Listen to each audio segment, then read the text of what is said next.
پیارے بچوں السلام علیکم ورحمۃ اللہ۔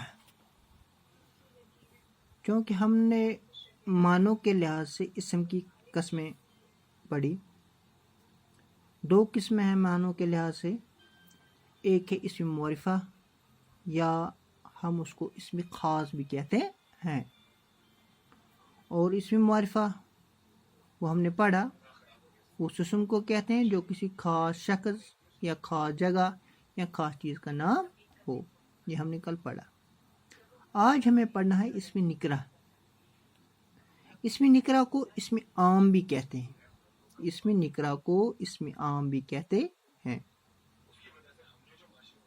اس اسم کو کہتے ہیں، اسم نکرہ اس اسم کو کہتے ہیں جو کسی عام شخص، عام چیز یا عام جگہ کا نام ہو، عام شخص، عام جگہ یا جگہ کا نام ہو۔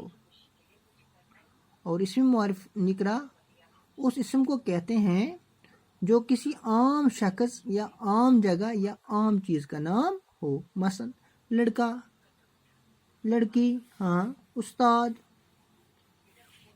مسجد، اسکول، دریا، پہاڑ۔ اس کے علاوہ اسم نکرہ میں قلم، عام طور پر جتنے بھی قلم ہیں، کتاب ہے، اگر عام کوئی کتاب ہے تو ٹھیک ہے، تو اس کو اسم نکرہ کہتے ہیں۔ اب آئے دو چیز، ایک آئے اسم معرفہ اور اسم نکرہ، معنوں کے لحاظ سے اسم کی